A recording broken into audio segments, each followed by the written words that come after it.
인생에서 잘못된 사람을 만나게 되면 그 사람의 영향으로 인해 우리의 삶이 예상과는 다른 방향으로 흘러가는 경우가 많습니다. 특히 남자와의 관계에서 인생이 엇나가는 이유에 대해 이야기해 보겠습니다. 이 문제는 단지 연애뿐만 아니라 친구 관계나 직장에서의 남성들과의 상호작용에서도 비슷한 방식으로 나타날 수 있습니다. 첫 번째로 자신을 잃어버리는 경우가 많습니다. 처음에는 상대방을 위해 좋은 관계를 만들고자 노력하는 마음에서 시작되지만 그 사람을 너무 맞추다 보면 자신의 정체성이 흐려지게 됩니다. 자기만의 취향이나 관심사를 잃고 상대방의 관심과 인정만을 추구하면서 스스로의 모습을 점점 잃어버리게 되는 것입니다. 이때 내가 진짜 원하는 것이 무엇일까? 라는 질문을 스스로에게 던지는 순간에도 이미 너무 깊이 상대방의 삶에 흡수되어 있다는 점이 문제입니다.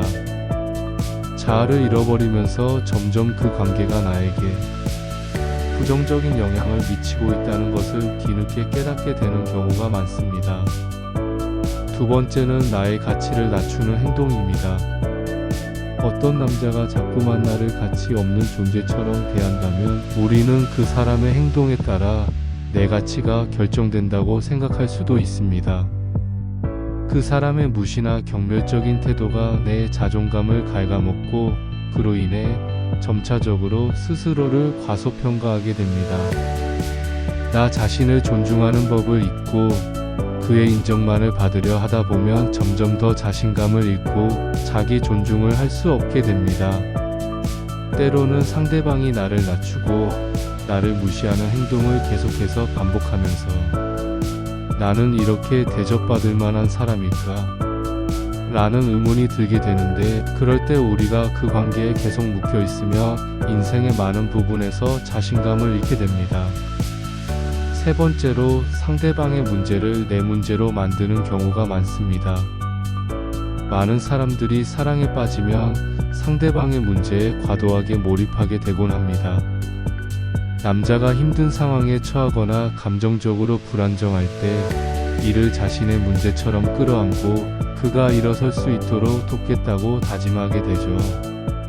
하지만 이 과정에서 우리는 자신이 해결해야 할 문제를 잊고 상대방의 문제에 지나치게 몰두하게 됩니다. 이런 관계는 점차적으로 불균형을 초래하고 나의 삶이 그 사람의 문제 해결을 위해 계속 희생되기 시작합니다.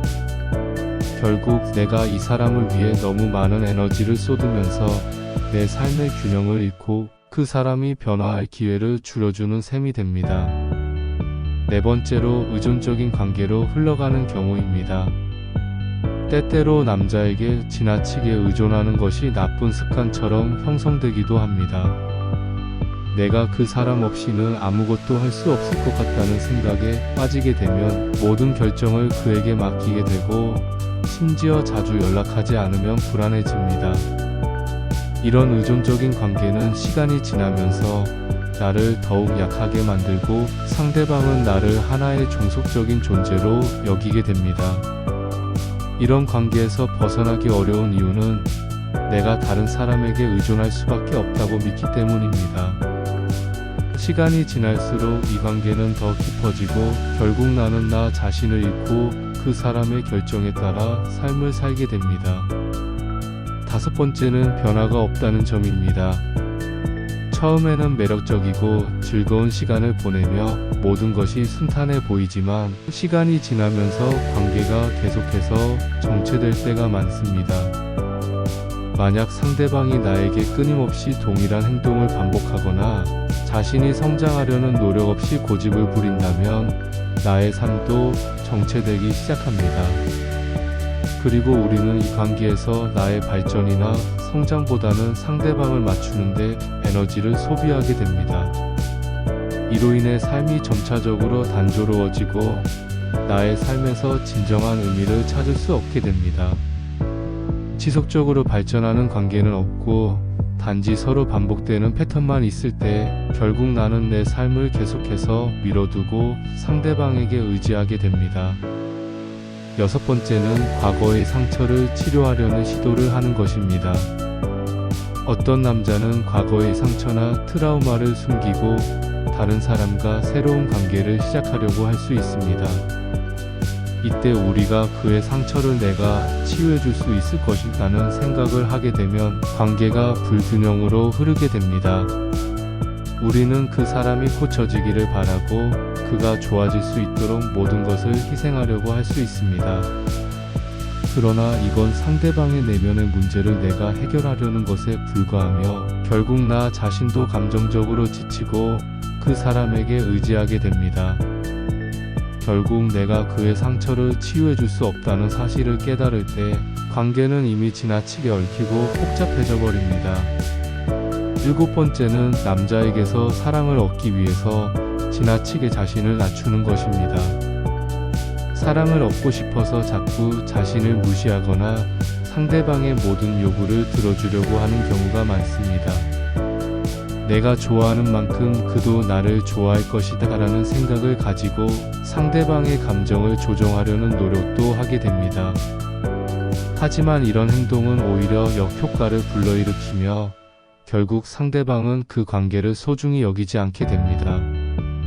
자신을 끊임없이 낮추는 행동은 결국 스스로를 무시하는 것이고 관계가 성숙하게 발전할 가능성을 저하시킵니다. 마지막으로 남자에게 무조건적인 용서를 베푸는 것입니다. 때로는 그가 잘못했음에도 불구하고 우리가 그를 사랑한다고 생각하며 모든 잘못을 용서해 주려고 합니다. 하지만 이러한 용서는 때로 문제를 해결하는 것이 아니라 그 사람의 잘못된 행동을 반복하게 하는 결과를 초래합니다. 잘못된 행동을 반복할 때마다 우리는 더 큰 상처를 입고 그로 인해 우리 자신의 마음과 건강이 위협받을 수 있습니다. 이런 반복적인 용서는 결국 내가 나를 소중히 여기는 법을 잃게 만드는 결과로 이어집니다. 이렇듯 남자를 잘못 만나서 인생이 엇나가는 이유는 다양한 행동과 언어에서 나타납니다. 자신을 잃고 자존감을 낮추고 의존적인 태도를 취하며 상대방의 문제를 자신의 문제로 만들어 결국 내 삶의 균형을 잃게 됩니다. 우리는 자신을 사랑하고 존중하는 방법을 배워야 하며 그로 인해 더 건강한 관계를 만들어 가는 것이 중요합니다.